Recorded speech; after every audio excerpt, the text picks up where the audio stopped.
Hello, good morning, and welcome to another episode of Digital Jamaica Live. Thank you so much for joining me this morning on YouTube, LinkedIn, and if you're listening later on the podcast, welcome, and thanks for listening. Today's topic is very interesting, to say the least. We're talking about AI art, and is AI art real art? As Jamaicans would say, is it or will it box food out of artist's mouth because of its ability to generate art? And what are some of the implications of AI art on the ability of artists to earn? So that's what we are talking about today. And I have some very special people as my guests in the studio with me. They're going to be joining me shortly. Um, but before we start, I want to thank my sponsor. I don't know. I'm not with it this morning. Apparently, I want to thank my sponsor, G5 Cybersecurity, for making this show possible. Because it's not easy doing a show, guys, and without a sponsor, it gets even harder. So G5 Cybersecurity, protecting your business against ransomware, cyber attack, and breaches.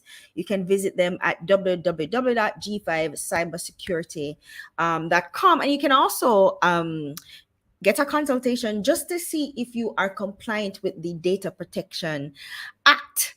All right. So thank you so much, G5 Cybersecurity, for sponsoring the show. So I am always on social media. Good morning, Dr. Jones. How are you? I'm always on social media. I'm in everything. I hate social media as much as I love social media, but there's a lot of things happening on social media. And as somebody who's paying attention to what's really happening, I'm noticing the not even slow rise, the prevalence of AI on social media platforms. And the first time I noticed it, I'm going to share my screen with you again. The first time I noticed it, or I realized that what I was actually looking at was actually AI and not real art, was when I came across this particular post from a profile called Slick City CEO. And I was just on the explore page on Instagram, and I came across these images. And when you're on the explore page, you're not really seeing the captions, you're just seeing the images. So I'm thinking, this is the coolest thing I've ever seen. Who are these amazing people, right? Strutting the runway, doing their thing. And who is the photographer? Because these images are fire. And so it led me down a rabbit hole because I had to find out which show this was, who these people are, and because I thought, oh, this is amazing. And that's when after Googling it and going on TikTok and other platforms, and seeing people talk about it, I realized that, oh, it's AI. It's actually not real people. It's artificial intelligence. This guy uses AI to generate these images, but they look so realistic. And I'm like, ooh, that's very interesting. So, of course, gone down the rabbit hole even further and came across a TikTok video that I'm gonna share with you as well. So this TikTok video was talking about the fact that an AI, so the Colorado State Fair has different categories that you can enter in. It's a competition. So there are different art categories that you can enter in. And one of the art categories is digital art. And so this guy submitted a prize in the hold on. digital He submitted an AI generated art in the digital arts category and won. And that caused a massive uproar. And I came across this TikTok video that This kind of is an explains it. award-winning So image. listen, I want you to listen to this. This is an award-winning image created by AI. This image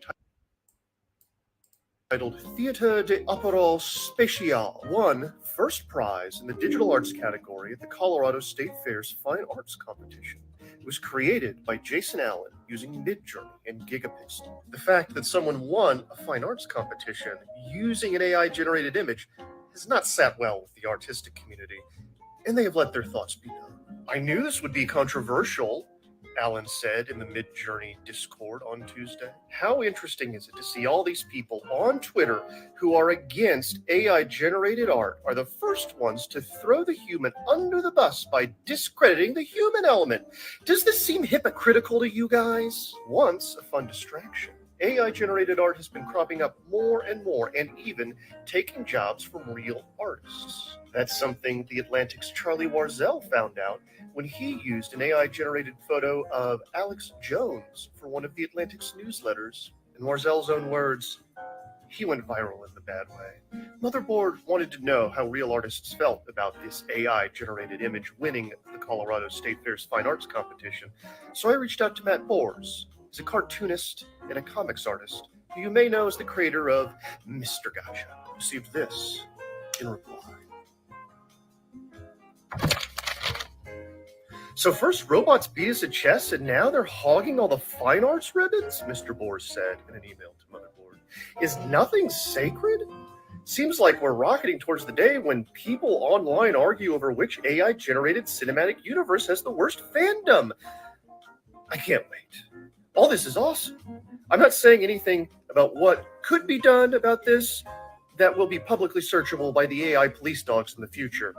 They are our friends. Please, treat them kindly. So, so I came across that video and I found it interesting because then when I went back and I read all the comments about it, artists were really they were really upset, like for real, for real. And so I went and I looked up the competition itself, and I found it. So it's this one, and I mean the image is nothing. Okay, it's just okay, right? So it won first place, fine arts, digital, in a digital category in fine arts. And the Colorado State Fair said that they think that the whole controversy around it brings up great conversation with advancing technology, and the discussion of AI and art helps the fair evolve from year to year. So the Colorado State Fair is just happy that they're getting all this attention. So yeah, whatever, bring on the attention, right? And of course, it goes on to say that artists all over the world chimed in with their opinions. And the common view is that the artist didn't produce the artwork himself, and therefore it should not have been accepted as a qualified entrant into the competition because it wasn't original artwork in the first place, let alone winning the competition. So people are saying that he put no effort into the work. He literally just typing a few keywords and voila, art. And that in and of itself is not enough. And so I thought this was absolutely fascinating because AR is taking over social media. You remember when it was all about bored apes, when everybody was changing their profile pics to bored ape pics or any other NFT pics? Similarly, now people are changing their profile pics to AI generated avatars. So they put their photos in it and it generates an avatar of them. And they're now using that as their social media profile. And it's amazing to see how many people are actually now into that kind of thing, right? And so even, of course, TikTok, ever the opportunist platform that they are, TikTok has gone in on the act, and TikTok actually now has an AR filter, and people clearly love it because now it's a trend on TikTok to, do the center of your face and see what jumps out at you at the end. And I came across this particular profile. I'm assuming this guy is Jamaican, I don't know, but he has been playing around with the TikTok AI filters using Jamaican money. So if you notice, he's been scanning the bills, Jamaican bills, to see what the AI generates. And I think it's pretty hilarious. The images that is generated and he has gone viral with some of these images. So he has done Nanny of the Maroon, which I think is the most interesting one because it brings up for me a conversation that another person I followed on TikTok was having about bias in tech, and how a lot of the times when you see these people doing their AI filter thing, when they have a darker skin tone, or when they have a particular features that are more ethnically black, let's say that, I don't even know that's not a thing, the art that is generated from the AI is horrible. It looks very, very, very horrible. But that's a different story altogether. So this is a trending thing on social media. And so I wanted to have a conversation about it because we all know that everything that is trending on social media, we a lot of the culture, social media culture, is homogeneous. So we tend to take what we see happening in other spaces, and because American culture, African American culture is predominant on social media, then you'll find that a lot of these trends, etc., come from there. So we are doing these trends out here, but we're not really having a proper conversation about what does this actually mean for artists, specifically Jamaican artists, Caribbean artists who are already having a difficult time breaking onto the international scene. And now there's AI that can generate art that resembles Caribbean art. And what does that even mean for artists? And so, me not being an expert in any of these things, I decided I wanted to bring in some people that I know. Dr. Joe says, if only he could use the AI to multiply the money in my pocket. Yeah.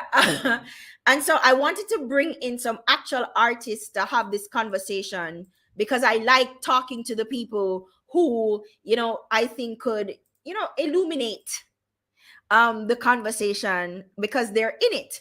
So with me today, I have Cory Mills from C Mills Studio. Cory is a self-taught 2D animator and illustrator. Welcome to the show, Cory. Thanks for. Morning, morning. I also have with me on the show 2022 Digital Jamaica People to Watch honoree. I love saying that. Tahja Winkle. She is a freelance illustrator. She's a visual development artist and 2D animator. She's a graduate of the University of the West Indies with a BFA in animation.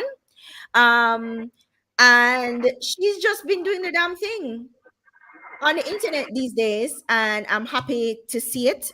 So, welcome to the show, Tahja. It's good to have you here Hi, Katia. Thanks for inviting me. for sure. And then the next up, we have a veteran multimedia artist, Raul Dunkley, and he is the owner of RD Media. Is it RD Media? I don't want to get it wrong. He's a 2D, 3D, CGI, SFX, and VFX artist. He's also a creative consultant, and he's also a photographer. He's just very talented, creative within that space. And so I thought it would be a good idea, and he was recommended as well to be on the show to talk about this. Welcome to the show, Raul. It's good to have you here. And the funny thing is, Raul has been a Yeah, big respect supporter. you. He has been a big supporter of the Digital Jamaica platform for a while. So I was like, always a good thing to have people within the Digital Jamaica community to jump on. I'm hearing myself echo, guys. Are you guys wearing headphones? No, I'm not using my headphone. I feel Do you want me something to in put your one? background, Raul. Okay, let me put my headphone on. All right. All right. So I'm gonna mute Raul while he gets his headphone ready. But the first question I want to throw out to you guys, Cory, Tahja, Raul, is what are your thoughts and feelings on AI art? All right. I would say for me as an artist, first time I saw it, I was mad upset still. I was I naturally felt attacked in a way, because I'm like, look on it. Like there are so many talented artists out there working hard, putting in hours, and they just have like 1,000 followers. They don't have a lot of traction onto them. So when I see this getting popular, I'm like, most people that making it popular aren't really into art like that, because we have so many artists out there doing them thing and they're not getting the support and they're not getting paid that the amount they should be paying, should be getting paid for. So my first initial feeling was upset, but there's a flip side right now. I started doing my research and then I realized this is just another tool, right? It's another tool being used to create art. It's just being used in a way that isn't the best, right? Because what they're doing is they're taking references from other people's art Mm. and trying to create an art piece. And you can even see the signatures in some of the art pieces meshed together because they've taken pictures from the internet and Mm. created an art piece. So Yeah. that to me is like, yo, you're stealing somebody's art and putting it together, Mm. right? And to me, I'm saying, yo, that's not fair. So imagine I'm gonna be afraid to post my stuff now because it's gonna be more information for the AI, right? Them can just take my style and use that, right? So that's one of the main issues I had with it. But otherwise, I can see it being used as a tool that can help an artist create something. Mm. But for you to use it and steal so many different artist style and stuff like that in that way, to me seems unfair, and it's gonna cause some problems. Okay, Taja, what do you think? So the first time I saw AI generated art, I was just scrolling through Twitter and I scrolled past. I think it was the image that you showed previously with the black models Yeah. on the runway, the older black models on the runway. And I scrolled past it and then I paused and then I went back up because something felt odd about the image. And Mm. then I was staring at it for a bit and I was like, this looks like a human, but it fell into this uncanny valley sort of territory. Mm. So I looked through the comments a bit more to see if maybe it was just me or if I really was onto something. And I realized that it was AI generated. And then people were zooming in on the faces and saying that, oh, this person has way too many teeth, the smile is off, the eyes aren't really eyes, and those little nitpicky things. So that was my first introduction to AI art on Twitter. And from that, I felt sort of disheartened because this is coming on the heels of a very serious artist labor rights issue that's been going on for the past few years, especially regarding artist compensation and people within the industry, mostly the higher level execs, trying to find ways to undercut paying artists. And seeing how this tool is being used right now, and seeing a lot of the dialogue around it, which has been very awful to say the least, from Yeah. people who really are pushing this, saying, oh, we can cut out the artist and we can make this so much cheaper. Meanwhile, you see the work and you zoom in on it and you realize that it doesn't have a lot of the technical details that's required for that sort of work. Mm. It is unable to take feedback from the client and make minor adjustments like a human artist would be able to. And there's a lot of finer details in it that just don't make it usable in that context. Mm. But I can appreciate the back and forth conversation to be had about it, but I've also seen instances where artists are being called things like paint pigs, for example, and being framed as gatekeepers of art. Yeah. And it's just been a very brutal conversation so far, and it's just Mm. been escalating off the heels of the labor rights issue. So that's my main concern right now. Yeah, I mean, when you when we have certain conversations on social media, you have people who have strong opinions on either side, and it becomes very divisive.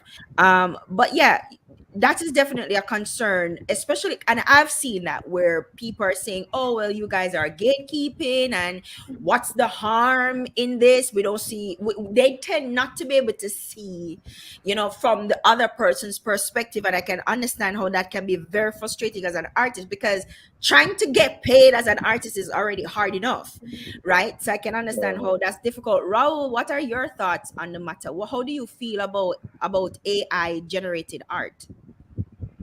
All right. You're muted. Oh, sorry. Yes. First of all, it is new technology, right? But at the Mm-hmm. same time, we have to be careful of how we may bash it, right? I'm gonna use an example.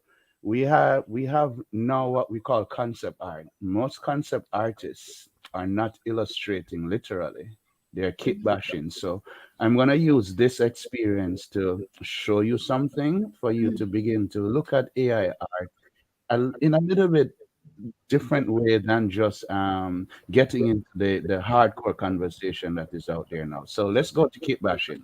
Kit bashing is a process in many studios worldwide that has become a dominant method of doing concept art. Not just the illustrators who might be talented as these guys here are myself that can literally illustrate, whether semi-realistic, realistic, or stylized, right? Right. There are kickbash artists that are in studios that are being paid well, but they're taking photographs, bits and pieces of body parts, and Mm. then they use filters to make these things look like a painting or the effect of a particular illustrated style. And then this becomes the concept art that produces or is the background for a game, movie, etc. Right? So we have to be a little bit more mindful of how the technology can be used by the same artists. Now, this is efficiency and speed for production, right? It may undermine slightly the usage of the artists that can produce, but they're still employed. But what we have is a faster paced world with more production processes. And this has just become an asset or a tool, just as how we have new softwares, right? So AI for me, where it's at is going to come down to the copyright or a repertoire pooling of how we can earn. So look at it. I'm an illustrator. These guys are illustrators, but we all have techniques that are not new. We all have techniques that we're using that are from masters, whether it's for stylized art, whether whatever top companies they are, we're using techniques that are similar. Yes, we'll come with a character that's new.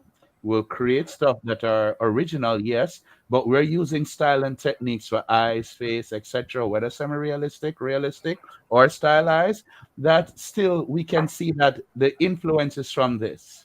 So if we're going to look at AI, we have to begin to look at where we're coming from, how we're evolving, and where we need to be. So for me, the AI can become an important tool for efficiency in production, but we need to look at the processes of repertoire pooling. So for me, I think there should be a percentage overall. The collectors, who are the main people that will be doing this research and collecting, and then there should be a fee that goes out to illustrators or designers on a whole, because the AI is pinching from various things, then it formulates what it needs to formulate. Yes, it may not be able, as Taja said, it may not be able to take instructions and do corrections, but it still will be a production tool, and we have to live with it because it will be a part of our future. So my thing is, it comes to the legal aspect of how we're going to make this become something that pays us, or we earn from it as how I'd earn royalties every year from various artwork that I have out there as a visual artist, right? Yeah. So that's my part of it. But I think we can embrace it. Yes, I realize it pinches a lot, but we have to realize that we're all influenced by art of the past, and whoever we have as our current mentors, we're influenced by them, and so we bring out a little of them in our piece, right? So that's my philosophy on it. Right. So it's like, if I understand you correctly, Yes, what you're saying is that just like AI, yes, human creators also borrow from other human we creators, do and you can see that coming through in the work, and that's exactly what the AI is doing. But you're right saying now. that Yes, what needs it can, you can't stop it, Right. This is technology. You cannot stop it. It's just going to proliferate. So It what will we be. the conversation needs to be around legal protections for artists, Yeah. and legal safeguards or safety net in place to make sure that you're actually protecting the artist whose work is being used as a Use. part of the generative process of the AI. Exactly, and this is why we should Okay. create a repertoire pooling. Like what would have, let's say you're in a you're with a copyright whoever would be your copyright people, right? There's a top 50% and there's a lower 50%, and the lower 50% deals with a pooling of repertoire work. Now where Right. that is dispersed amongst everybody, but the top 50% is the copyright holders themselves Right. and people who have the legal structure of paperwork to say they own this They own or this they have image, the or yeah. masters for this. So they would make the top 50% share. But if your name and certain things are involved in the artwork and it proves what you did on that artwork, you can receive royalties. Royal. Oh, I get So what you this said. is so the repertoire pooling I'm talking about is it would be difficult to say this is from this and that is from that, but we know sometimes we may be able to pick things up based on styles and such that are merged by the AI. But Right. what I'm saying, there should be a general, so this would mean artists would need to register to different copyright agencies and such, so Right. they can be in a repertoire pooling and we all earn. So Right. if AI is going to be what it is right now, that is my conversation. We need to have a general The repertoire legal pooling globally. protection. Right. And everybody earns a little percentage based on how the AI generates. Okay, so the question now goes back to you, Corey. Hmm. Do you think, based on what Raul said, so Raul is saying that, listen, everybody can earn a little bit of money from AI generated art if it's being used in production, etc. But my question then is that going to be sufficient to feed an artist, for an artist to live on? Is it going to be, because as an artist you sell your work, you get projects, you get commissions, etc. If people are moving away from paying an artist for commissions and rather going to AI to generate art, I know they're going to start hanging it on the wall as they would hang another piece of art. I mean, just getting residuals from, somebody possibly using your image in AI generated art, is it sufficient for you to live on? Honestly, that alone would not be sufficient. However, I can understand Raul's point as it relates to it being a tool. Because just like how you can trace an image, an artist will trace something. It's the same thing, right? You have in animation where there are certain programs, certain apps that help you to animate something. They help you to move the animation from one point to the other, and that can you can say is AI, right? So it is a tool. However, how it has started out without conversating with the artist and saying, okay, we want to pay you royalties.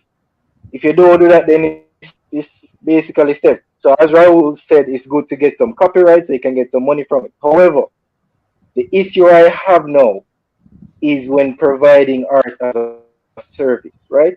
If you're an artist providing your skills as a service and everybody's getting AI, the cost is cut. It's going to cost now. You can't charge $100 for artwork again. Like, You people's like, charge why much can't less. it AI? Yeah. Yeah, yeah, exactly. I can just charge this AI for do it in a less than 2 days, less than a minute. Yeah. I can get this artwork. So it changes the flow of production, Right. right? And whoever does not have that tool is going to be left in the dust, right? So somebody could say, "Oh, I have this technology now. I can just gatekeep that. If I Yeah. gatekeep the technology, then everybody else just going to suffer, and me I gonna make all the money. That's what's going to A happen. good That's what's happening point. right now. Did not think about that part of it. Did not think about that gatekeeping part of it.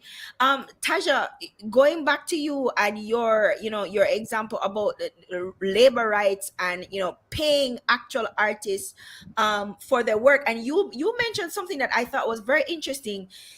When it was only when you had, because you're an artist, what art is. I don't know how to explain it. As a layman, I would look at an image, and just as how I saw those images and thought they were real, is because I don't have an artist eye. And so you, as the artist, can look at it and going, okay, why does this thing have so many teeth? I wouldn't have Mm, noticed that it has like 50 million teeth if you, as the artist, didn't point that out to me. So, is there still a place, as Raul said, as Corey said, for this to be just a tool to generate ideas and then the artist input come in to perfect the idea? So I would say it can be, but I do have some concerns that are ethical with it. So, for example, I think everyone has probably seen by now there was a black CGI model that was created fairly recently by a white photographer named James Cameron Wilson. Yes. And it brought up a lot of conversation about, first, a lot of people are saying, oh, this is positive because we have a black model. But then you sit down and you think about that and you say, this is not a real person.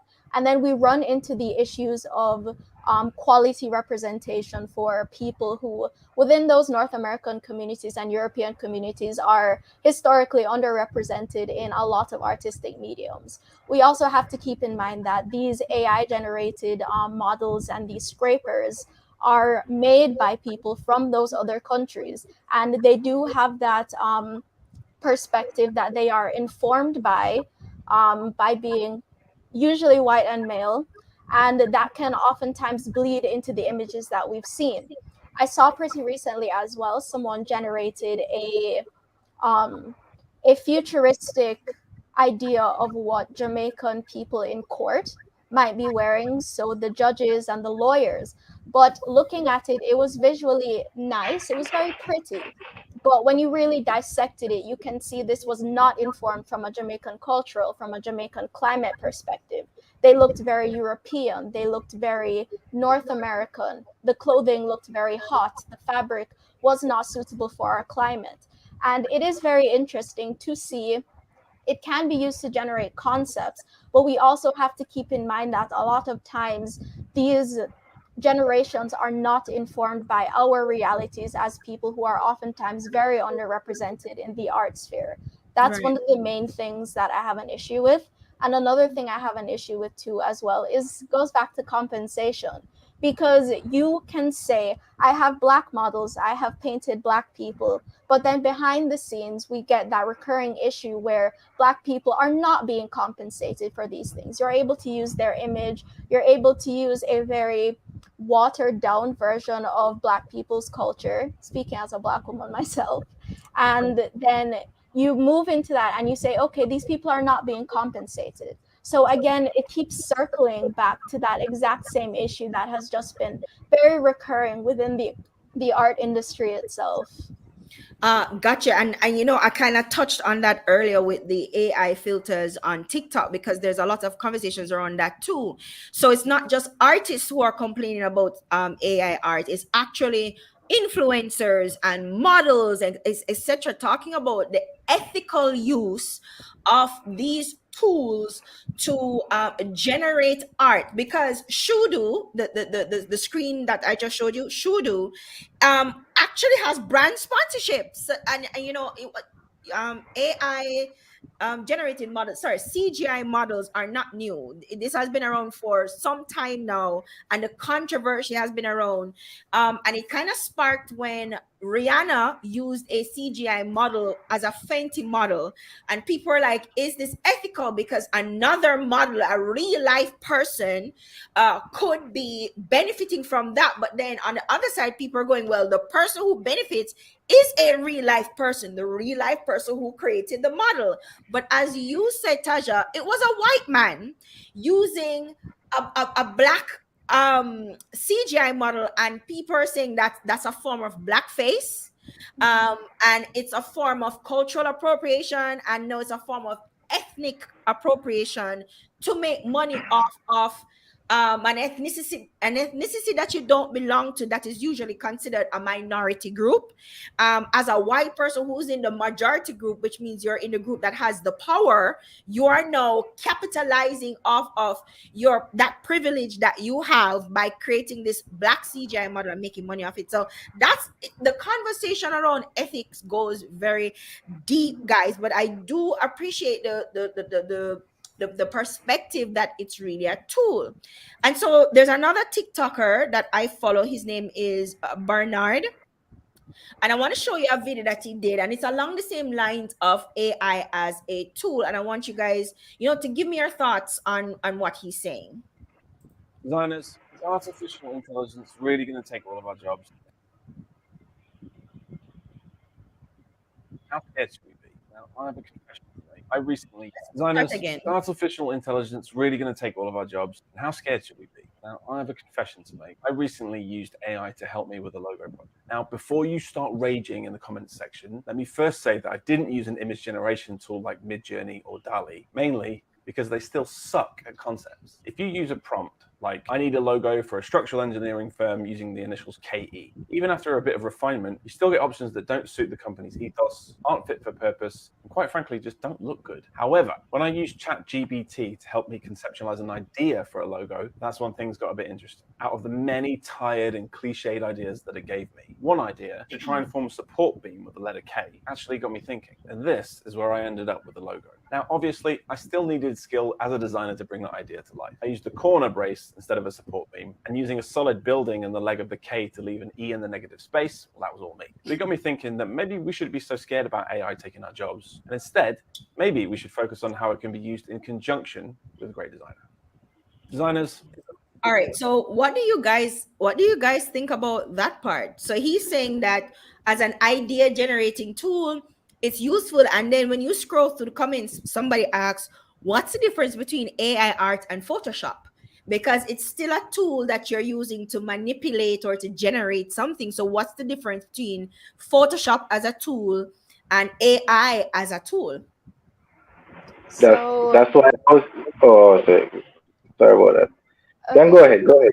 All right. So I would say, firstly, the biggest issue with AI art as a tool, just how it is now, is that it's because it takes from pre-existing images and data sets and sort of mashes them together without a lot of thought behind it.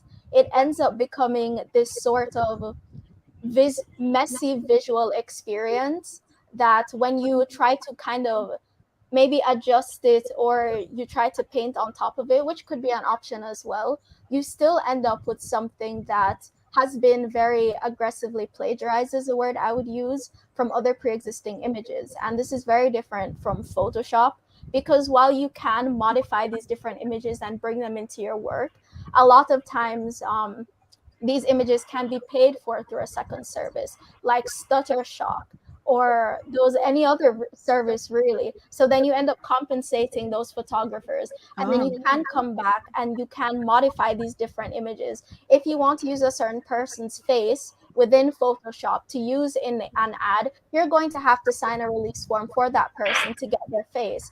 Meanwhile, in AI generated images, we have seen evidence of medical records being pulled, people's clinical photographs they've taken that are supposed to be private, being put out there as and used in these AI generative data sets without compensation or consent. Consent is the really big word that I want to use here, because it's one thing if you say, okay, you can use my image any way you like without compensation, that's one thing. But then it's another thing to not know your image is in this data set, and then to see your face on an ad for butt fungal cream when you did not sign off for that. It is not associated with your image. And it can Yeah. be very dangerous for a lot of people. I also want to bring up the fact that there was recently a GoFundMe that tried to go through to use AI to generate porn. And we know how deep that rabbit hole can go when you use people's images without their consent to make those sorts of images. So I would say that's the big difference. There is a Yeah. big issue with consent, and there's Consent. a big Okay. issue with paying people for their work and them knowing what is being used in and signing off on it and saying, yeah, this is okay to Photoshop. Photoshop means a bikini. You paid me, you signed off the license on my face, versus you just pulling that image from a data set and using it without my knowledge or consent. I got you. And I came across a video as well on TikTok. As I said, I went down a rabbit hole from a TikToker called Lawyer Winton. And what he was saying is that these AI filters that people are using and they're putting their images in it to create avatars, that people should stop doing that, because what you're doing is giving the AI data that they can use further on down the line. And then you are not, you are only consenting to it generating this avatar. You're not consenting to the continuous use of your image and the other data that it's pulling from your image. So he's saying people shouldn't be using, or if they're using it, they should understand what is happening when you input your data and your information in it. Raul, what is your take on that? Do you agree with that take?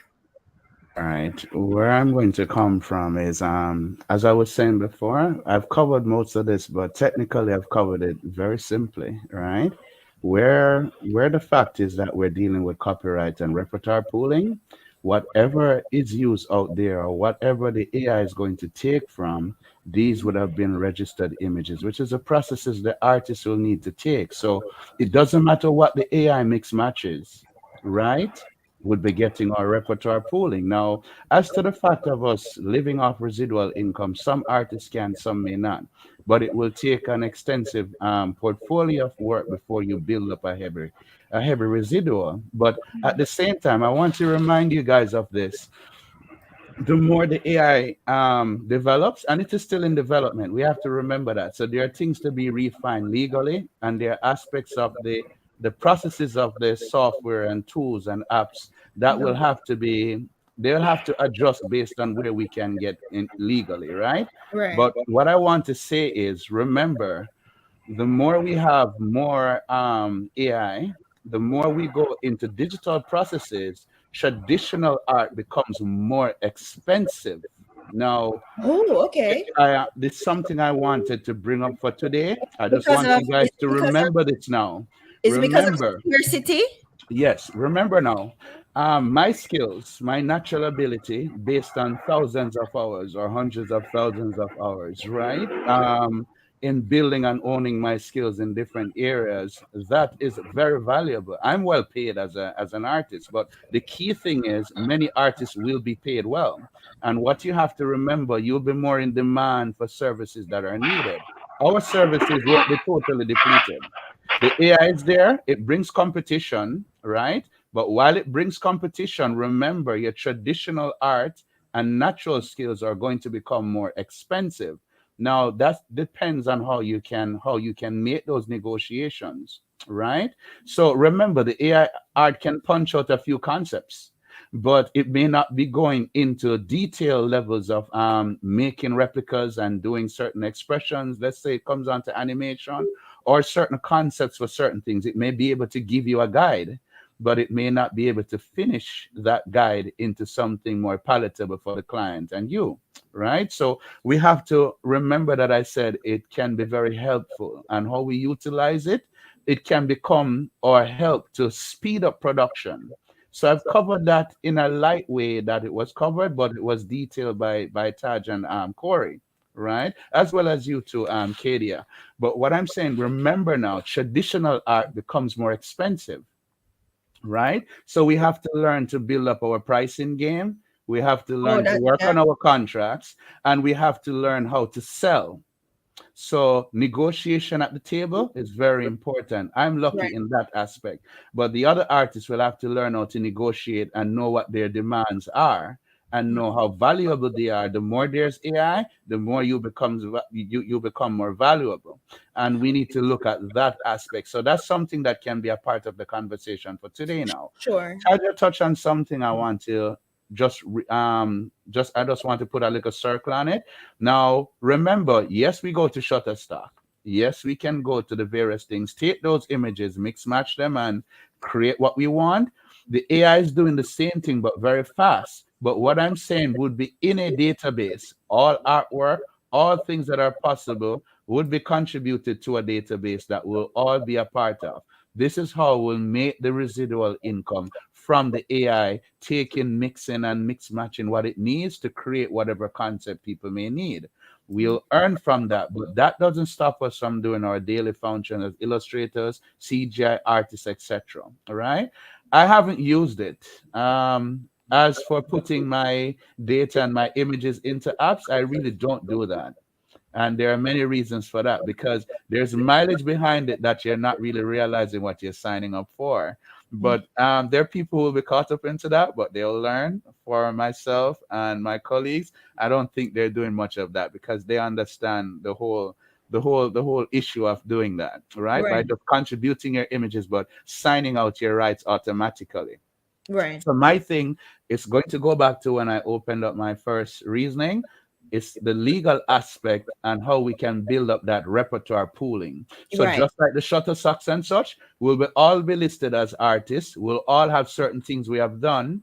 The AI will know it can pick and choose from these, but we all earn from a major repertoire pooling, and it still can go with the top 50 and the lower 50. So if you're an official copyright owner and it pulls from this, other than something you create as an artist and your name is on it, but you're making from the lower part of the pooling, separate of being the official copyright owner, where you register and own that cover art for an album, versus just being the designer, but you're making the lower repertoire pooling, right? Mm-hmm. There's a difference, but in having that done, that's where I'm saying we can all earn, right? But we Right. need to be in a database. So there are things we need to expand on. There are things that will be developed, and their conversation goes on for us to structure it because it's still new. There are lots of stuff happening with AI, and so it's going to take a bit of time for us to address things, but it will become an efficient production tool, just as how we have a drum machine, just as how we can use the keyboard and play chords for a guitar, etc. But if you have a good ear, if you know what you're doing and cutting and chopping, you can make sound that sounds real. Okay. Right. And so we can create art that feels like it is created by an artist. But that would be the non artist that is going in to put in some keywords, generate something, they'll get something nice because it's still going to take from our stuff. But I'm saying where there's copyright, where there's the massive part of the repertoire pooling, we can earn from there. And Right. that is where I want to begin my conversation or begin to look at how we can let it be a part of what we're doing as a tool, how we can embrace more the digital, enhancing what we're doing because we're all using softwares now. When I was doing illustrations before Tahja and Cory, I did tons of illustrations by pencil pen, and you had to be accurate with a rapidograph and such, and that was easy for me after several years of doing it. Now these guys can go into Illustrator, which I use as well, and I can create a very sharp vector. I can just do a quick sketch, and I can just jump into Illustrator and just vector the lines as I would ink them. I can do the same in Photoshop, like using that massive tablet behind me, and I can do the same in a bitmap software by using my pen, right? My stylus. So what I'm saying is we can embrace it, but we can have the conversation of how we can benefit. So my Right. thing is about the money, the contracts, and how we let this become a part of our efficient or proficient processes of producing art. And also this will also help the people who are not so strong, but they are doing this in order to earn from it. It also helps them to create something, but where it is for us, the original creators, right? We will have to embrace the tool. We still do what we have to do because we still have value in the work that we produce. And that's all I'm saying. What we're doing will become more expensive. It's just how you can sell it and how brave you are to let people know that, okay, this is it on the table. This is what I do. Yeah. If you're going to need this for this campaign, this is what it will take. If you're going Yeah. to go with some animation that's in a software and some characters, you're going to get something that looks cliche. So for Cory doing his 2D animation and art and concepts, same for Taj, right? When they create their stuff, right, that's more unique. When you go to a software, you're really just there are artists who are using the softwares, and the ads are becoming cliche that you see for animation on the TVs or on the online. You will realize that the characters look the same, but the audio is different. Mm-hmm. So for me, even without the major AI conversation now, there are animation softwares and tools that are helping folks to make monies, but they're not creating anything. They're just putting in the audio and then the characters adapt Right. or they do minor tweaking. Cool. That's Yeah. happening right now, and we're not having a conversation on that. About that. Yeah. And remember, people are charging cheap for this. When I will be charging a massive figure because of time, skill, I may need to bring on these folks too for me Experience. to finish. Yes, for me to finish a project. So we'll need to link with my other colleagues to do different parts of the project as a team. That can get pretty expensive, right? Right. And we're talking about animation now and illustration, right? Right. Or even CGI, right? I'm leaving out filming for now, right? So that can be a very expensive process to just have the three of us working on a, let's say, a 1 minute animation, much as a 30 second. We're not being paid well for a 30 second or 10 seconds, and Right. animation is expensive business. So Yeah. this is where my conversation is at. It's the legal aspect of it Right. and what is happening current versus where AI is going now. So we haven't had the conversation about animation and the tools that replicate animation that are so cliche when we could be getting a contract to design something specific or unique for a corporate company or an entertainment brand and put it out there. So if I get you right, and if I can Yes. summarize all that you just said, what you're Go saying ahead. is that there are other tools who are doing something similar to what AI is doing that Right we're not now. really talking about, and they're kind of creeping in there, but nobody's really talking about it because it's sexy to talk about AI. But there are other Exactly. tools that kind of do similar things to AI. And what you're saying to artists is that you need to step your game up. Make sure Exactly. that you're copyrighting your art if you're putting it out in the public Yes. domain. Make Yes. sure that you get your copyright. Make sure that you're covering your behind legally. So Yes. if anything should pop off with the AI, you can be compensated. And Yes. you're also saying to them too that look at it as an opportunity for you to get more experience, for you to Yes. sharpen up your skills, because Yes. your skills will become more valuable, It is. because AI being Yes. a thing now is going to skyrocket the price of actual real artwork. And Right. you're going to have people who want actual real artwork because they want to maintain the integrity of their project.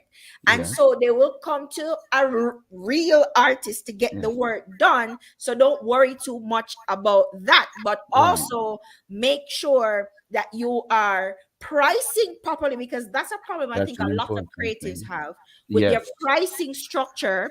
um the pricing structure is such that you may be undercutting yourself, you're underpricing your own work, Yes. and in effect devaluing your own work. So make sure you can say it with your chest that Yeah. my art piece is for 500 US dollars, take it or leave it, and be Yes. strong in that. And so it's not necessarily about AI boxing money out of artist mode.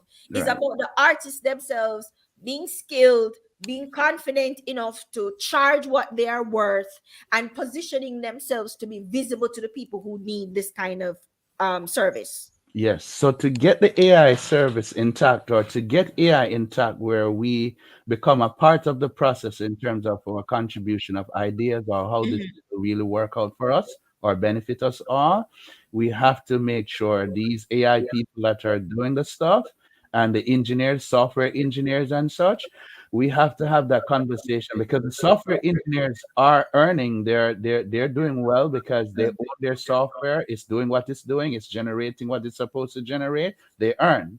Now the visual artist that the AI intelligence is taking all this data from and processing new images, therefore that's why we have to be a part of the conversation and we have to fix a legal structure around this Right. where anything that is pinched, we're already in a database, we will earn. We will earn.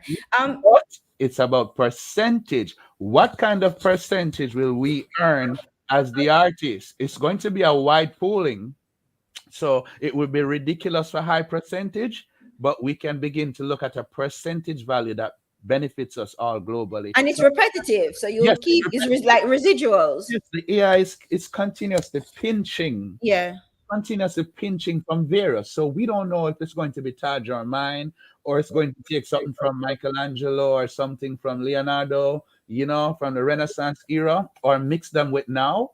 there's so much that's going to happen. It's going to do that very quick and Right. easily based on what you plug in, right? Okay. As your keyword. So what I'm saying is we need to embrace the legal structure behind it and I work. percentage. Yeah, we're gonna talk about the legal structure behind it, but I want to get Tahja and Corey's response Mhm. to what you say. Corey, Yes. you're muted. Sorry, go You again. can hear me now? Yes. Yeah. So I'm kind of on the fence as it relates to this AI thing, because for one, we haven't thought about the people just starting art, people just learning, people trying to get into the industry. When you look at social media right now, what's on the feed is what? AI art, right? That's what's going to be pushed. So if you're an artist that's just starting out, right, and you want to get some notoriety, the feed is full of AI art. How can you compete with that at the beginning when you're just starting out? So that can also cause an issue within the industry where there's another barrier to entry, right? You were talking about copyright. You're talking about who you need to buddy up with web designers. You're not gonna have all of them things when you're just starting out. When you're just starting out, you just want to put your artwork out there and see if you can get some followers and see if you can get some notoriety. But if you have this AI thing now, they're gonna take your style and they're gonna use that when you're just starting out, which is a problem. And then you have art that is popular and the art that is not. When people Right. see AI art coming up, they're gonna say, okay, this is the popular art style now. So everybody's gonna either start to copy that style, everything's gonna look the same, right?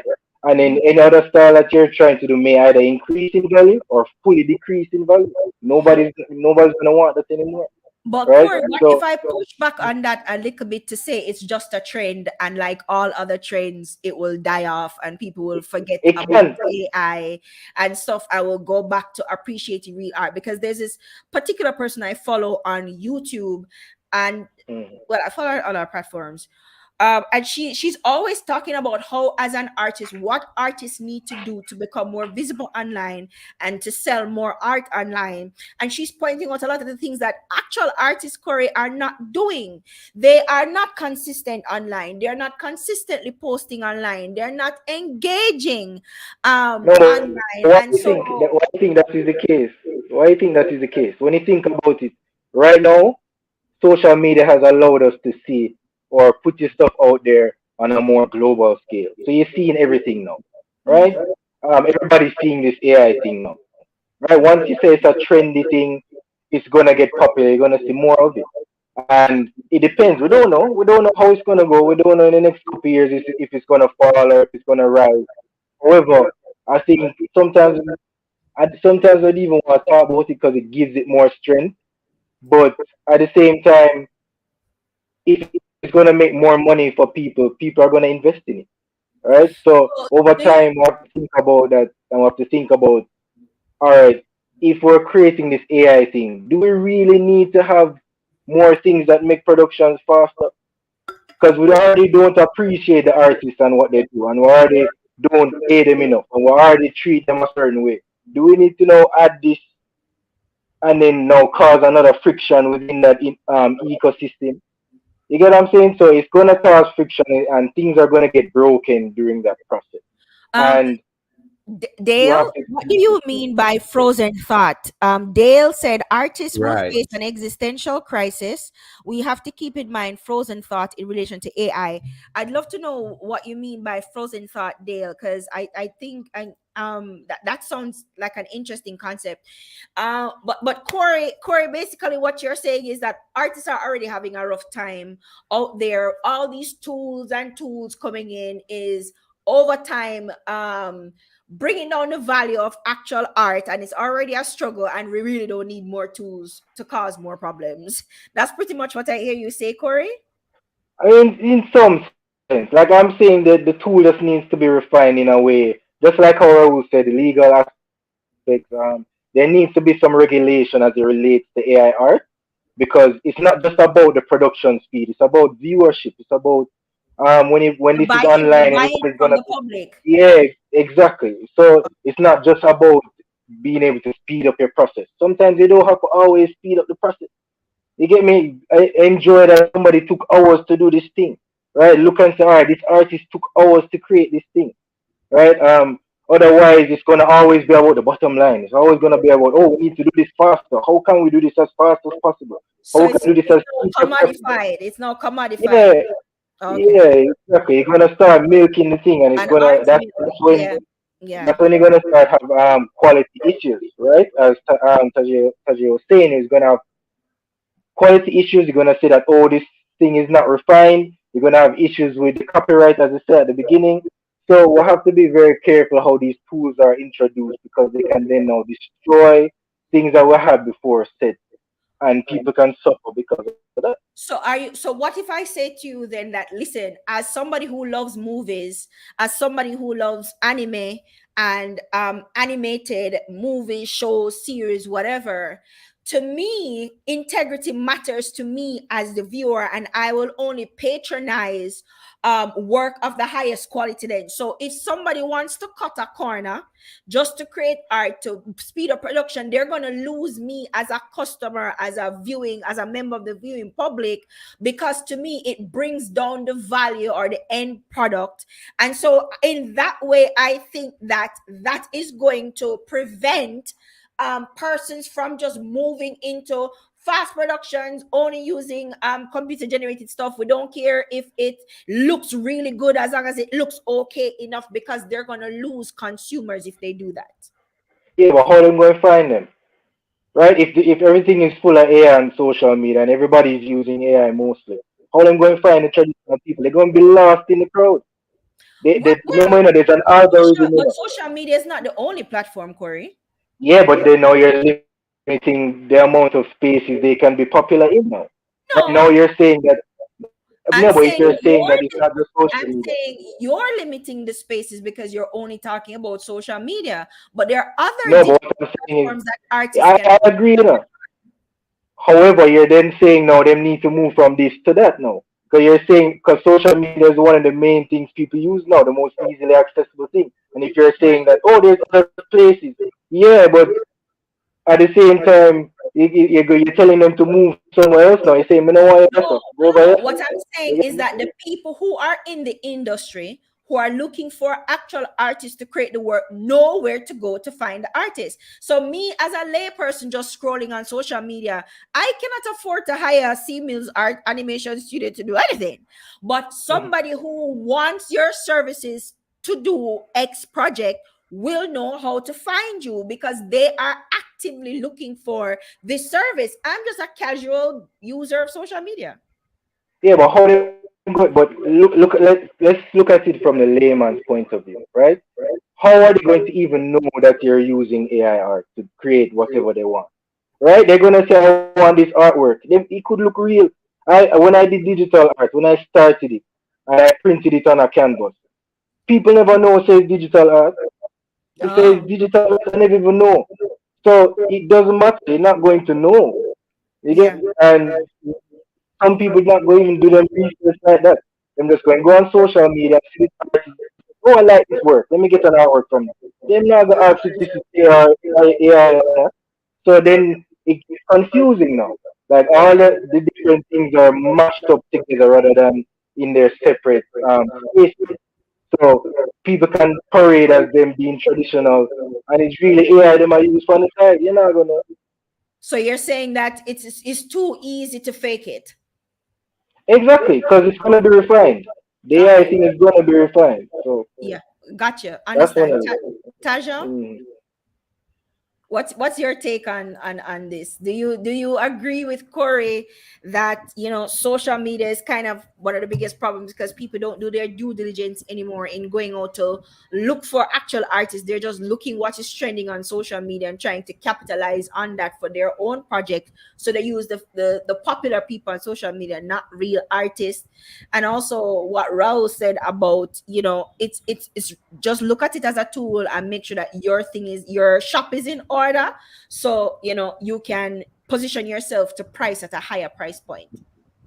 So I would say, firstly, in an ideal world, um, it would be fantastic if developers and artists could really come together and develop all these tools that are mutually beneficial, and we can exist in this sort of equally beneficial relationship that's give and take, and we're able to develop together and build this really great repertoire of art and technology coexisting.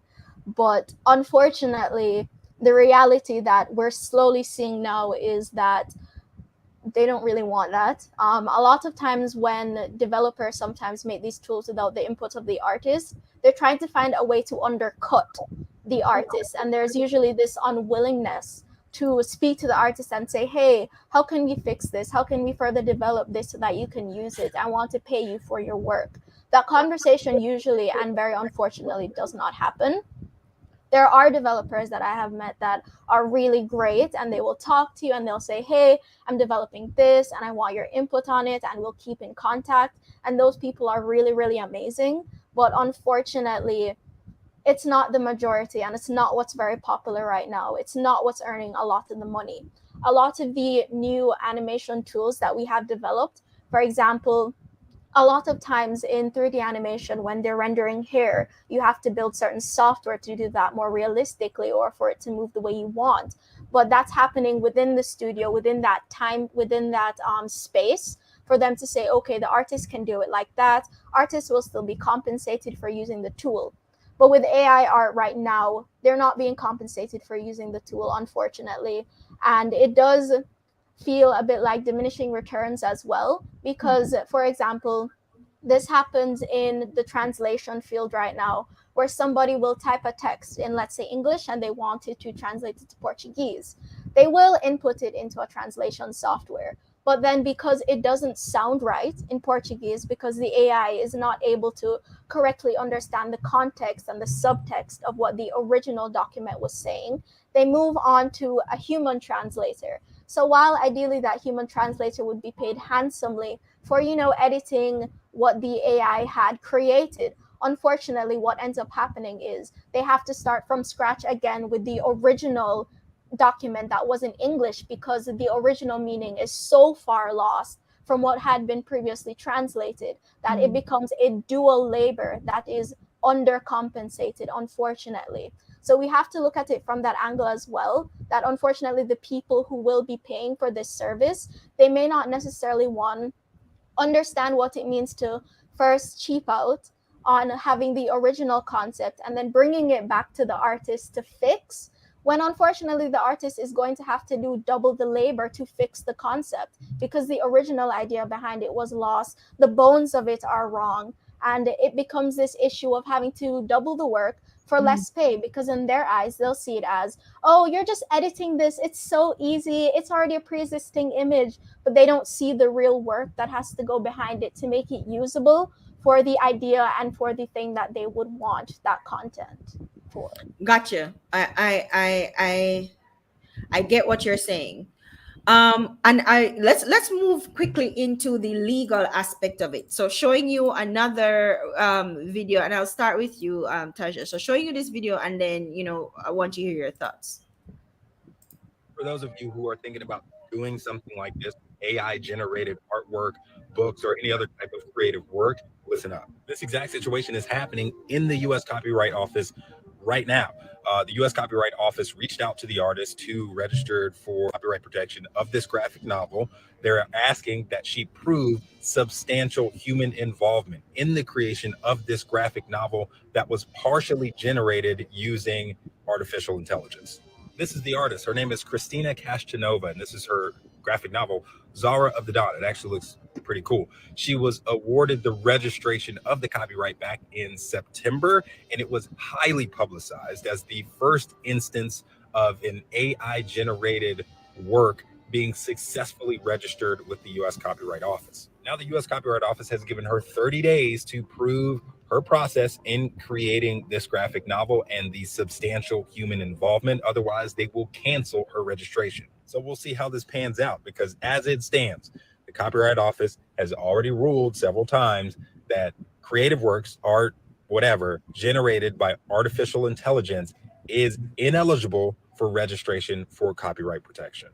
For those of you who are thinking about— All right. So basically you saw there she actually did get the copyright, and then they revoked it because then they said they realized after that the work was predominantly AI everybody, right? Sorry, predominantly AI created. So then Right.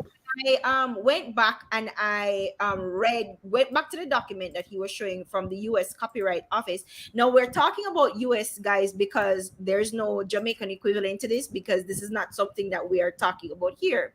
True. So True. basically the copyright issue that the Copyright Office had is that it lacks the human authorship necessary to support a copyright claim. And they keep repeating that over and over and over again to talk about the human element. It says the human authorship element was lacking, and that is necessary for you to obtain a copyright. So in some places, there are legal protections for around human creativity. And that's the question now, because when we're talking about legislation and we're talking about law, what we're really talking about is whether or not human creativity should be protected. This whole idea of art needing to have that human element for it to be, because copyright is really it being recognized by the authorities that be as belonging to or being created from the mind of this other human being. And so what your mind created, your intellectual property, needs to be protected. And if while watching that video in the comments somebody said, listen, I feel bad for her because it was originally copyrighted and then they revoked it, but guess what, humans need copyright protection, software doesn't. What is your take on that? So I'm gonna come at it from an interesting angle of universal basic income. That's not a thing right now, unfortunately. Universal basic income, for anyone who doesn't know, is the idea that the government pays you a certain amount of money just for subsistence alone. So you don't have to end up being completely in poverty if for some reason you're in between jobs or unable to work, etc. So coming off the heels of that, AI and artificial intelligence doesn't need copyright because it doesn't need money to live. It does not need those royalties to work. It doesn't need those things because it doesn't breathe, it doesn't require food, it doesn't require all those different things that human bodies do require right now. So thinking about copywriting work that AI made, it will, as we said before, it could possibly box food from out the artist's mouth, but right now it's not there yet. But if there is a chance that AI generated comic books, for example, can successfully get copyrighted, it then becomes an issue of, okay, so if that can happen, why doesn't Marvel, input their own work into AI and, generate their own comics? Why don't they do that? And then we look at the backlash from that saying, okay, that's several artists more than likely out of work, unfortunately, from Marvel. And that means they won't have their insurance anymore. They might not be able to access their pension plans, unfortunately. They won't be able to access dental. A lot of times union membership too is tied to having jobs at very large studios, and that means basically that you fall out of the union, so you won't be able to have access to all those union benefits that again And include things like, and protections, yes, that include things like your insurance, include a lot of other various things that you might not even really think about until you don't have it anymore. And without things like universal basic income, this becomes a real threat to life and livelihood. So that's my main reason why I don't think that AI generated images should be copyrighted. There's also the issue of saying, okay, if, for example, I create an AI generated comic book, but I'm stealing from Cory's style and Raul's style and somebody else and Kadia's style, do I then have to pay them licensing rights to use it, or is it just solely mine? If Cory comes to me and say, hey, you didn't ask me if you could use my style in this comic book, and yet you're earning millions of dollars from it, but I haven't seen a single cent, can I say to him, hey, I'm the legal owner of this copyright, so therefore I don't have to pay you anything? We also have to take that into consideration as well. So that's where I stand on the matter. Okay. Just to add to Taji's point, it's another way for bigger companies to pay the artists less. So if you think about it, if they add an AI to their production, they don't need as much artists anymore. One. Two, if they say, okay, let's do the morally right thing and bring on some artists, they can pay them much less because They're using AI now. They say, oh, you just need to do a little tweak here, but I'm gonna pay you way less. Probably you can't even live on this wage, right? I'm gonna pay you a little bit of money to just do some adjustments to some AI art. So just like how Tajay said before, they're not trying to really involve the artist. They're trying to take the artist out. But the people creating these AI tools, they're not artists, right? Got They're people who are trying to do the thing that they can't really do.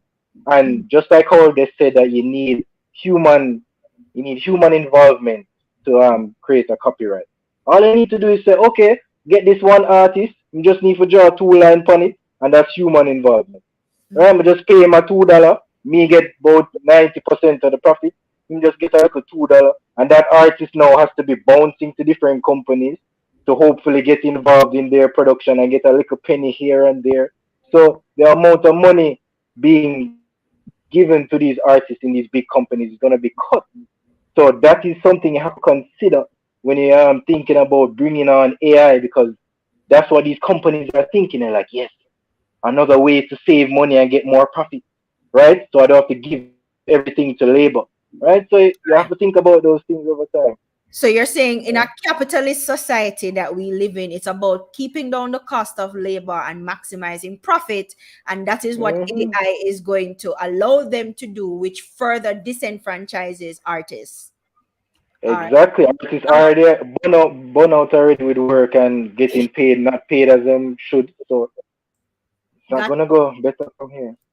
Raul, let me ask you, do you think your perspective, do you think the reason why your perspective differs from the perspective of Tahja and Cory is because you have been in the game for a lot longer than they have. You are way more established than they are. You're way more known in the space than they are. So you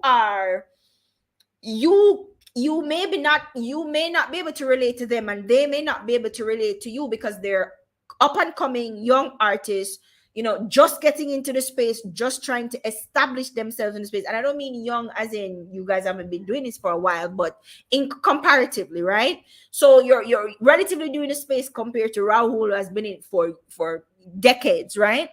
And so maybe that's where this disconnect come in, because Raul, you're just seeing it as a tool to be more efficient because you can afford to be more, if you can afford to just say, hey, I mean, it's a tool, whatever it is. Because as you said earlier, I never put my work out there like that. I don't do the social media thing. I don't put my work out there like that.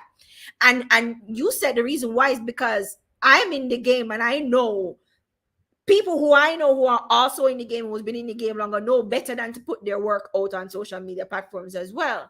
So there's that disconnect between somebody who's a lot more established, a lot more known in the space, and new people who are coming up who's looking at this as another hurdle that they have to cross to establish themselves, and it is already hard enough to make a living.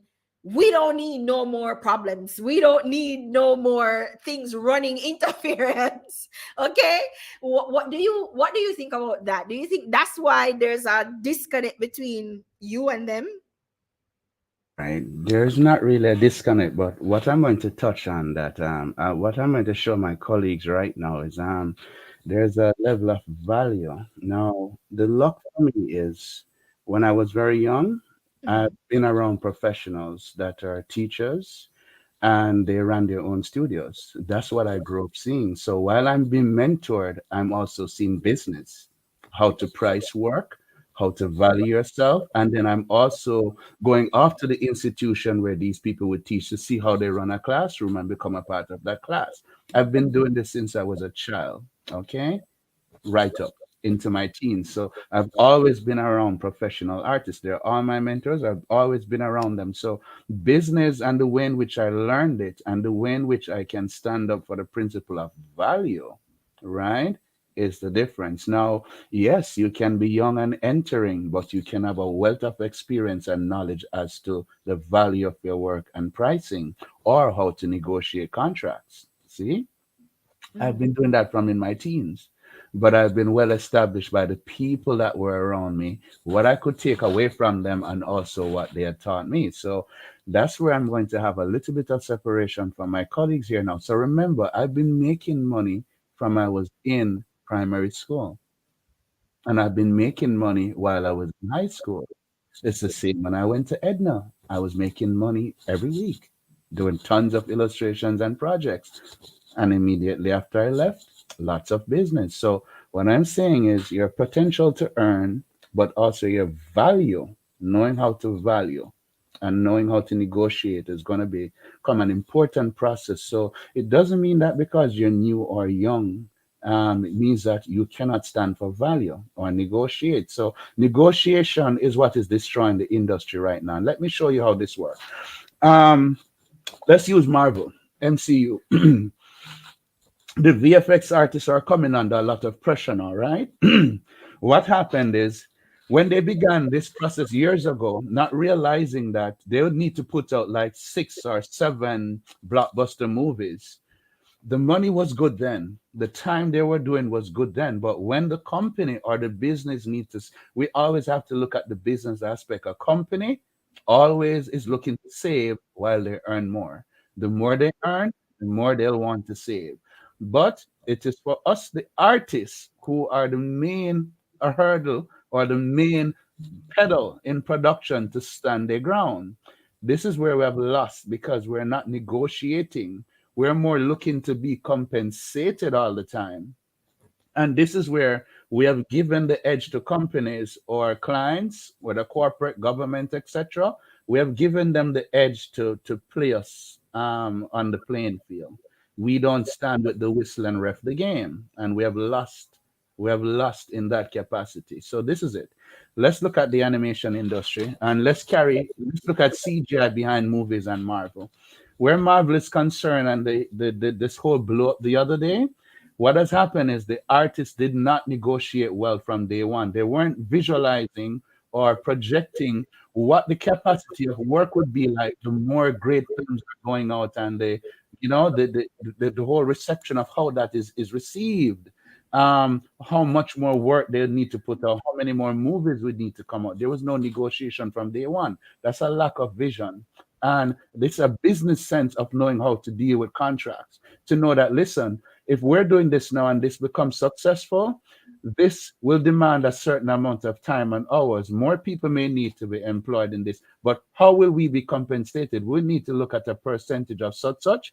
And if we're doing more than 3 blockbusters other than doing 6 now, how will we work this out as a compensation? When will we have a renegotiation point? So after a number of years, you want to make sure you're doing things periodically to say, after this point, we may be successful, we may not, but we need to renegotiate at a certain point.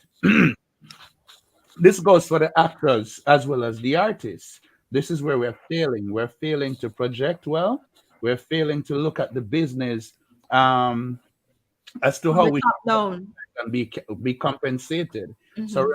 remember, when I'm doing business now, there's a lot of things I take into consideration. Now, look at it this way: I do stuff for free, just the same.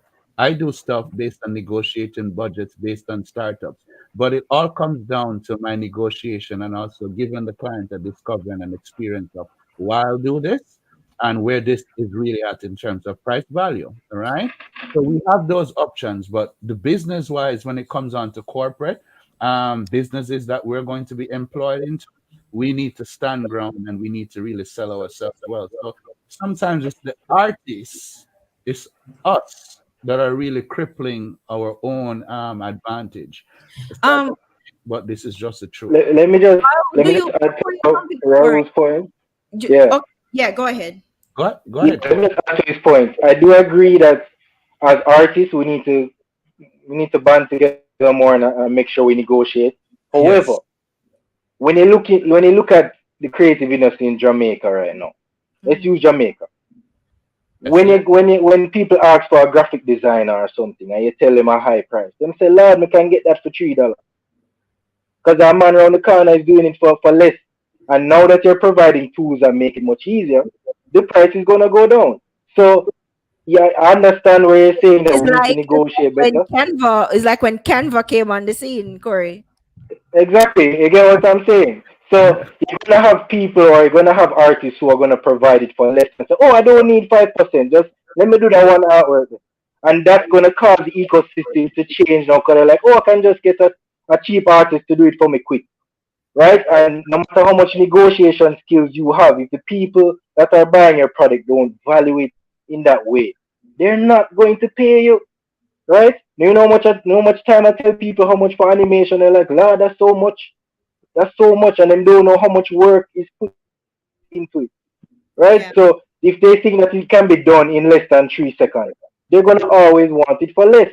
Yeah. They're not gonna say, "Oh, I'm gonna negotiate with you." They're gonna say, "Oh, I'll get back to you," and then talk to somebody who will pay, who will give it to them for $2. So you can negotiate and have all this and provide value and say, "Okay, I'm putting this at this value." You're gonna have a lot of drawback because you have tools that can make it so much easier. You have to be very popular in the space because nowadays you have to be popular for people to see value in your work. They have to say, oh, you have this amount of followers, okay, you might mean you're doing well, man. That means I must hire you. But if you don't have no followers, and even if your artwork is good, even if your artwork is quality, if you don't have the views or the track record, I'm not going to hire you. And the I person got who can do it for cheaper can do it faster, right? So he's gonna be on the market more. You're gonna see more, so they're gonna hire him. gotcha. Raul. Well, all right. Let me answer you, Corey. If Mm. you go to social medias, how much of my stuff you're going to find? If I was to go on social media, how much stuff I would find It's from you? already on ARM, which is good, but how much stuff do you think you're going to find from me, other than what might be on my website? And I don't really show majority of the things that I do. Majority No, of but the hold stuff. on now. Yes, Hold on, I'm yes, going to show you bit. something. What Okay, I'm all coming right. to, and what I wanted is just to show you something, right? Why is it I'm able to do big contracts? Why is it I'm able to do export, local, corporate, government, various? And like I said, I help other types of individual startups, etc. Because there has to be a balance, right? And this is how I mentor and teach about making money. It's not all about the bigger jobs or the massive contracts. Those are periodic, boss. What matters is what you can get on the scale that's more standard. And that's how you really make money, right? But the key thing that I want to show you is I don't do a lot of advertising, boss. And my business is really run from youth. It's a lot of referral. It's what I produce, how I'm able to bring a client through an experience. So when I'm saying you don't necessarily need social media to really be promoting a lot, and you have to be skilled with social media to promote to be effective too. It's not just putting something up and it goes. So it takes a lot of work to even sell by social media. It's not Mhm. just posting and it happens. See? But what I'm saying, I, they're I agree. Okay. and all the stuff though, Corey. And I'm still Mm, supporting your point, but I'm just giving a broader perspective on it. Just even using mm, me as an example. There are lots of stuff you can't find from me, boss. But it has never stopped me earning. It has never stopped the way in which I can price work and be paid for it. It has never mm. killed value, but I've embraced everything. So what I'm saying is we just have to find a way to make sure we're selling ourselves well, because it's all about sales and business. No matter what we do, But, it's sales and business still though, Corey. but hold on the road. Make it Remember, you work. know, Yes, bro. Go ahead. you've been doing art from a day in a primary school, I right? know You your boss. I nowadays, know. nowadays Mhm. people are using social media as their main medium to get out there because it's the most effective, right? Yes, And I we're in see a that. new age now. So you have to Yes, think about how we're moving forward in this new age. I'm not disagreeing where you need to do your marketing in a physical aspect come on. and I, it's not I just know you're social not media. doing that. Yes. Yeah. However, Mhm. you have to think about it, as you say, as a medium plane. You say Yes. you have the highest clients, you have the medium plane. The medium Yes. plane is that the medium plane is people trying to go on social media. They're trying to use that as a medium to get to a bigger and wider audience, right? Right. And if you're saying that within that medium there are more barriers now, Yes. then a majority of the people are going to be affected, right? The people that Remember. are now using that and have been using that are now going to be affected by Right. this new Remember. change, right? And over Remember. time, yes, Yes. things can change over time. However, Yes. right now, it's Mm-hmm. going to cause that rupture All right. within the industry. Just a second, Mm. Tasha. Yes. What do you think? Yes, Tahja. One second, Raul. because Cory has been saying that, and I agree. Social media is the main medium. A lot of artists right across the board, actors, singers, Mhm. musicians, graphic Mhm. artists, Mhm. everybody now is a brand. A lot of Mhm. creators on these platforms, there are a lot of creators now on these platforms, and since social media has evolved into a platform for, well, as a space where people can platform themselves and turn themselves into a brand, and then they can leverage that to earn money. We know this basics, right? So Corey is saying that most young artists, that's the first place they go when they want to become visible, when they want to attract clients, as the first place they go. But when you have AI trending and people are now realizing that Canva is a thing, AI is a thing, all these other AI powered software is a thing, I don't necessarily need to expend the money to get an actual artist to do something for me, because now I have these tools at my advantage. The only persons that this help is either the persons who own the studios or the clients. But the artists themselves are, as you said earlier too, Tasha, it's like diminishing returns. The artists themselves are left out of that conversation because, well, you guys are too expensive, we're not gonna go there. We don't have that kind of Exactly. money. Exactly. So artists, regardless of what's happening, the artist is the one who gets the shitty end of that stick. And while everybody else can talk about the benefits of AI and all that good stuff because it makes work faster, faster for who? And what about compensation? What's your take on the fact that social media is now being dominated by a art, which is drowning out and crowding out actual artists who are becoming less visible because that is becoming more popular? Sure. So I I'm said, going to speak.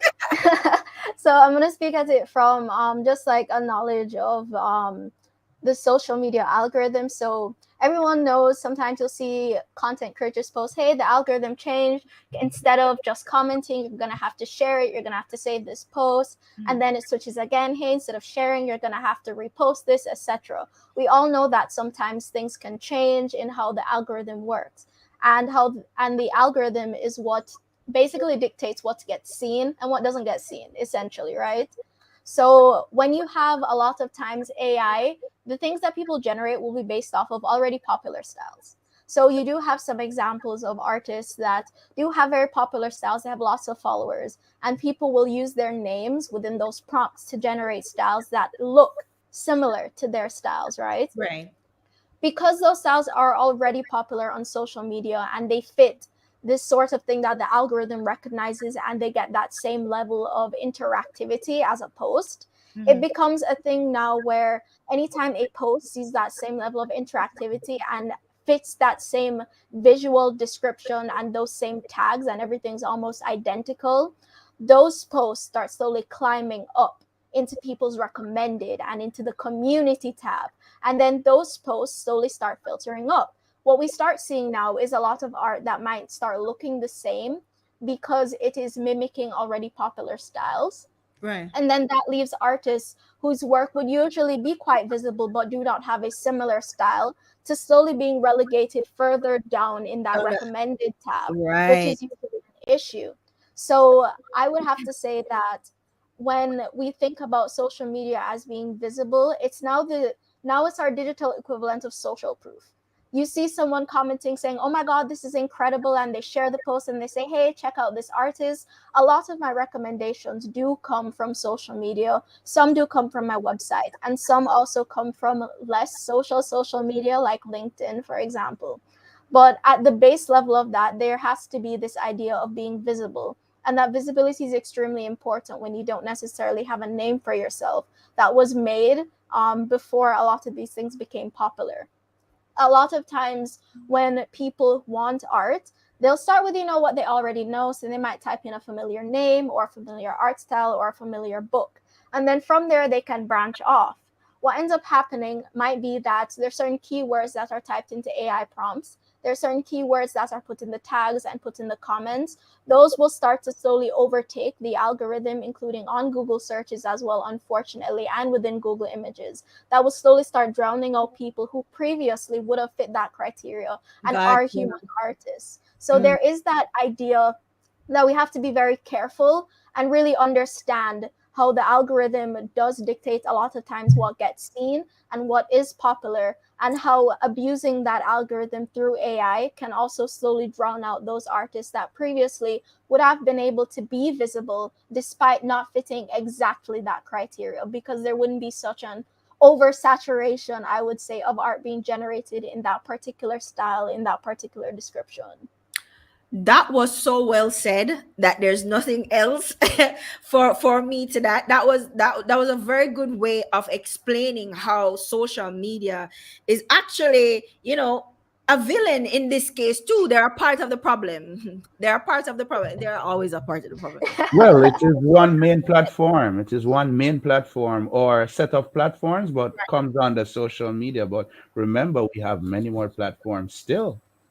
Well, but what they're saying, Hmm. Raul, is that Hmm. they're saying as young It's people, the for most popular. them, this is Hmm. the most important Popular platform for them for to them. become visible. Hmm. So that's why I was Hmm. asking you earlier if you Hmm. think if that's where the disconnect comes in, because and another thing too, Raul, is that Yes. you had proper mentors. Well, that's a big difference. Yeah, Yeah, the you had mentoring, proper the mentors that business was you. aspect. Right. So the business aspect as well as the artistry, the techniques, all Yes. that stuff. So you had it from both sides. It's hard Yeah. for young people to find mentors. Well, that's why I These say, are look, people who are willing to give of Hmm. their time to Yes. mentor young artists, because they're also seeing young Yes. artists as competition, and they ain't gonna mentor their Yes. competition. So yeah, that's why I say it's a Mhm. lot. I had great mentors like that, Kadia, because I know what it is like now with Right, mentors and individuals. I mentor well though, right? Because right. I've done the same that my mentors did for me, but I Mhm. know it's not the case across the board though. Right. So So I they're do saying they're understand. struggling. They're Hmm. struggling They're as young people struggling. with a capitalist Hmm. system that values processes over people, Yeah. keeping labor low, trying to squeeze more money Hmm. out of it. They have that to contend with. They have imposters pretending to be artists, people stealing their That is work, tough. because that's also Right. what's on social media. People stealing your work and passing it off as your own, especially Hmm. as Black artists, especially Oh as gosh. Caribbean artists. They're even more so disenfranchised. So it's like when they see this AI thing coming, it's like, oh, another thing for us to contend with. We're already tired. We're tired. It's Right? pressuring. It And is there's pressuring another for thing to them. contend with. So I Hmm. understand what they're saying. I no amount of me telling them, Hmm. hey, you need to learn social media better, or there are other platforms. No amount of me telling them that is going to help, because the same thing is happening on other platforms. Google, as Tahja just very well explained, that is also happening on Google, because Google search Man, engine relies on keywords, and yeah, man. keywords are just the same as hashtags. That's one of the And key if architects. exactly. Hmm. And Hmm. if these keywords are going to hit on AI generated art, or people who are using AI generated art, then they go further down the search engine results page. Their art may not even get seen, and it affects. So and what you will notice too is what happens on social media translate into the real world. There's no longer a separation between these two realms. What happens on social media reflects in the real world.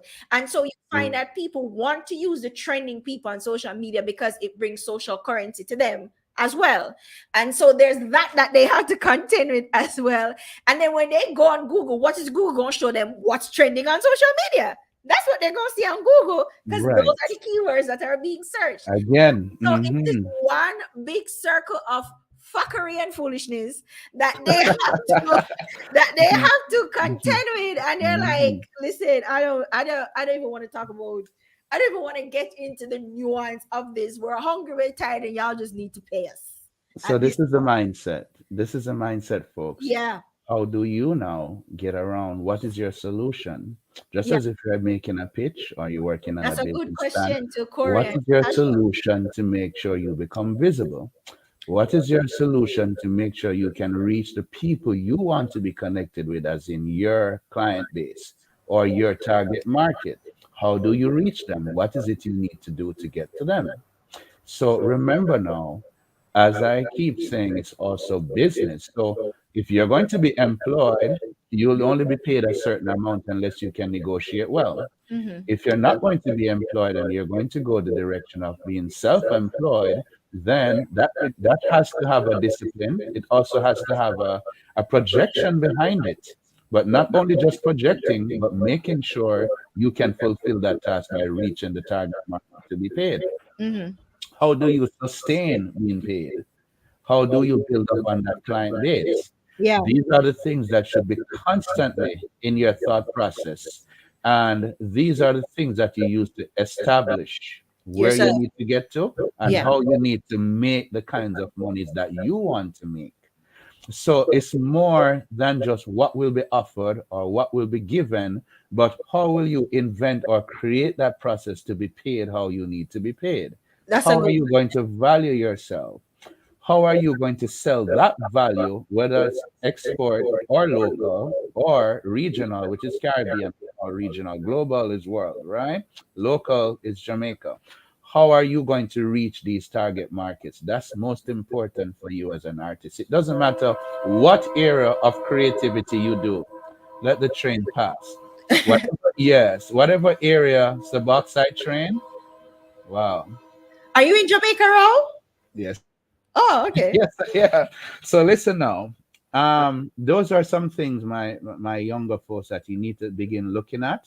You don't have to be so visible to reach your target market as well. Now, that's a whole different ball game, That's a right? whole different conversation. Yeah. Corporate referring you to corporate, government referring you to corporate. That's another ball game, but it's how you have laid the You have to first foundation. get into that Yes, space it is first. how you have laid the foundation, talking big monies with international clients. And as I said, corporate, local, regional, wherever, it's how you negotiate. Remember, if you price yourself below par, you can also lose a contract or lose getting into the ball game.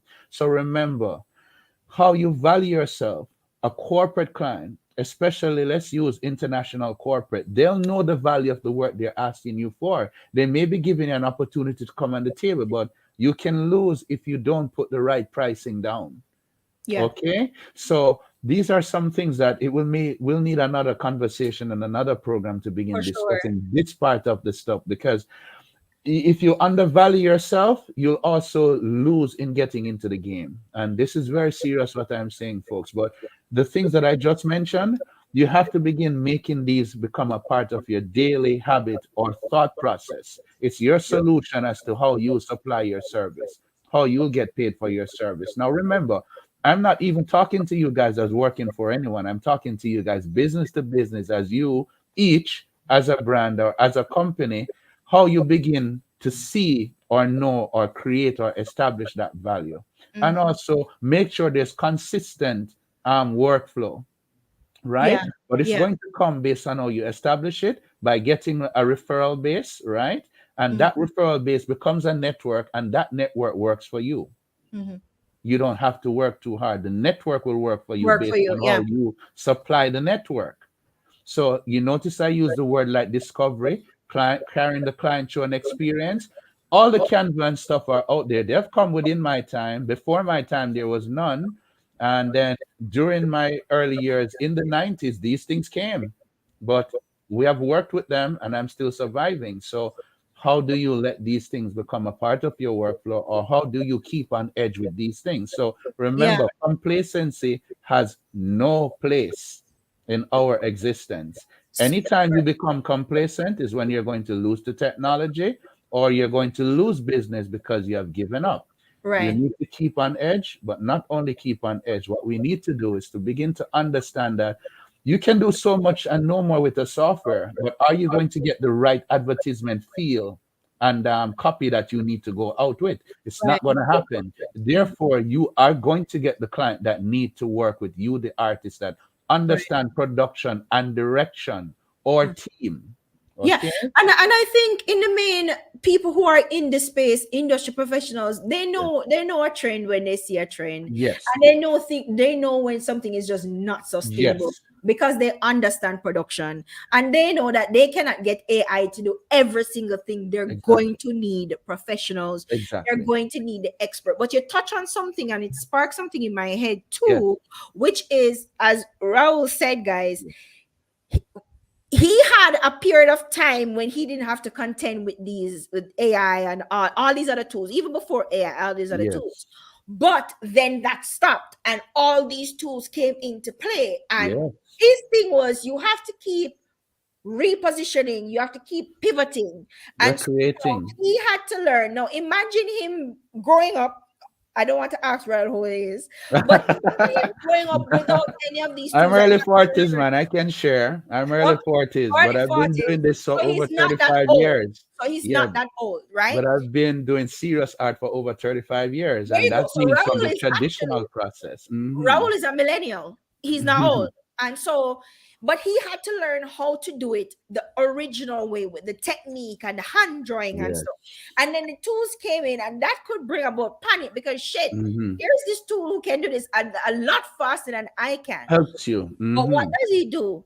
Learn how to use the tool. And Yeah. now I can make my work faster by using the tool. And that's Hmm. another selling point for me. It enhances my value as an artist because Yeah. I know the traditional way of doing it, and I also know how to use the tool to do it. Your And digital. so learning the tools, learning how to use the tools and how to incorporate the tools can also add value to you as an artist. I think that's what Raul is trying to get us as well.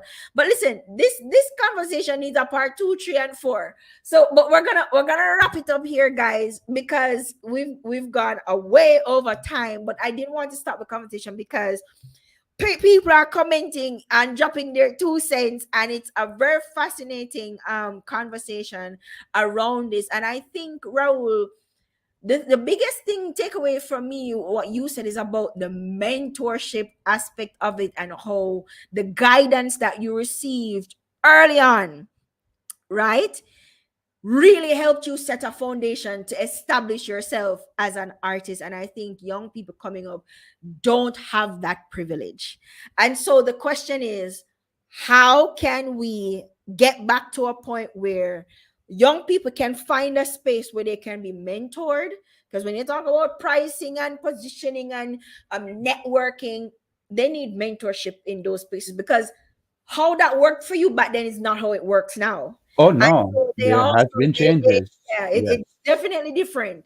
A lot more gatekeeping, is Oh. Mm-hmm. people getting scared because all these young people coming in and more competition. That's how they're looking at it. So that's another thing for us to talk about. But guys, I really appreciate you being here, and I'm gonna go ahead and give you guys the final word on this. Raul, what's your final word? Would it be advice or your final thought on the matter?